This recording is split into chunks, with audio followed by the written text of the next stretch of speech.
Ladies and gentlemen, welcome back to the Indie Zone. My name is Kathy.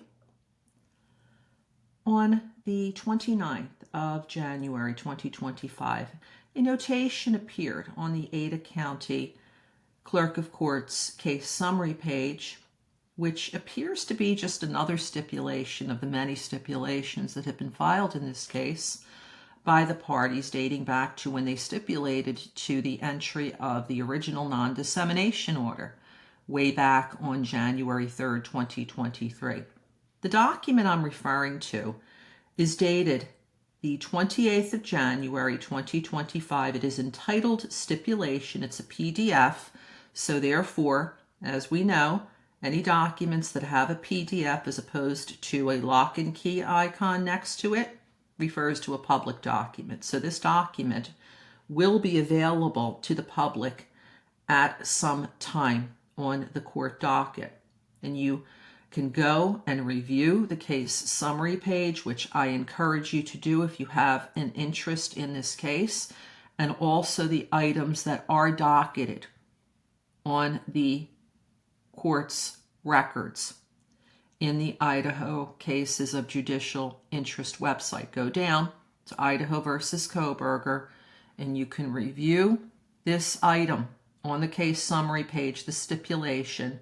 It's toward the end of the what is now 68 pages in total of the case summary page, and then you can go on and review such things as the January 3rd, 2023 stipulation between the parties that led directly to the entry of an order by Judge Megan E. Marshall that same day for the non-dissemination, some people call it a gag order, that has been in effect in one way or another since then in this very secret case.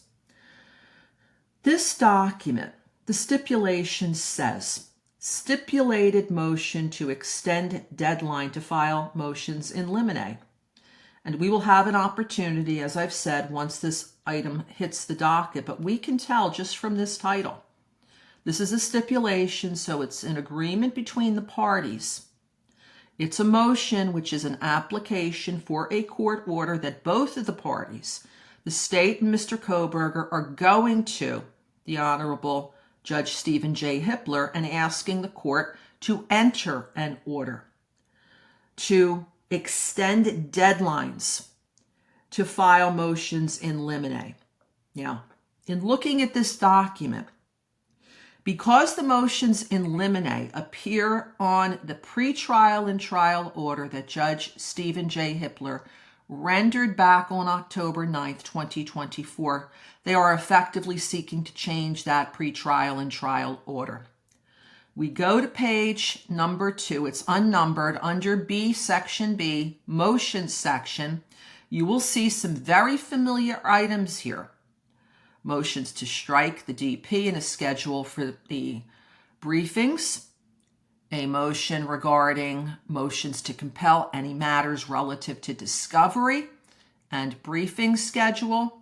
And also ICR 12, motions to suppress and a briefing schedule there. All of these things led up to hearings that had been scheduled to occur, and that have happened thus far in the case. Now we move down to the very next item under the motion section, and we see motions in limine. So that's how we know that what the parties are doing are seeking to change the pretrial and trial order. And that moreover, in seeking to have the motions in limine deadline extended, they're not just seeking one deadline to be extended. They are seeking, in actuality, 5, because there is a date certain when motions from both sides are supposed to file these motions in limine, and that is rapidly approaching on February 10th. As a matter of fact, we just did an episode of the Indie Zone yesterday dealing with this deadline.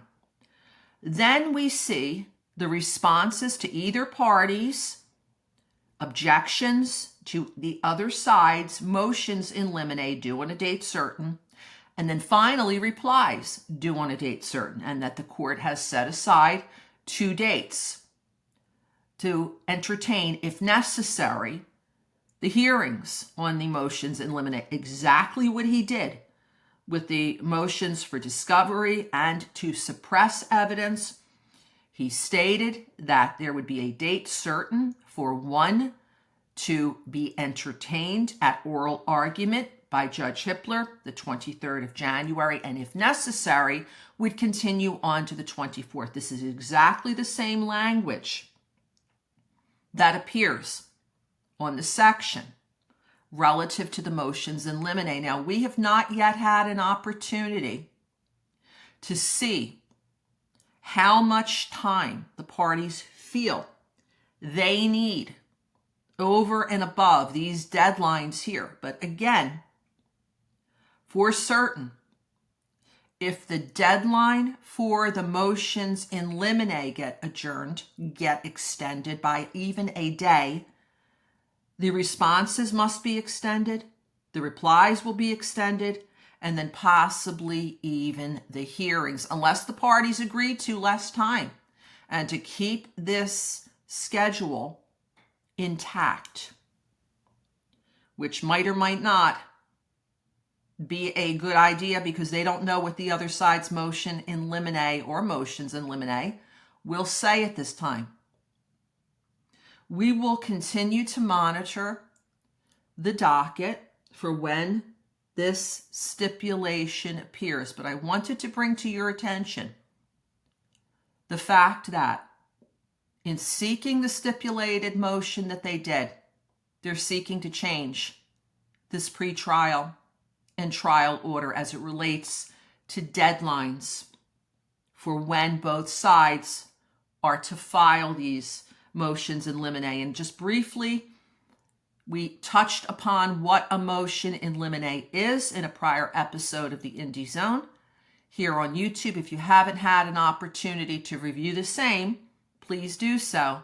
But it provides, generally speaking, a party with the opportunity to seek to have certain information kept out of the case, kept from the jury's sight, hearing, knowledge of, on the grounds, for example, that it's irrelevant, it's too inflammatory, it might prejudice a party.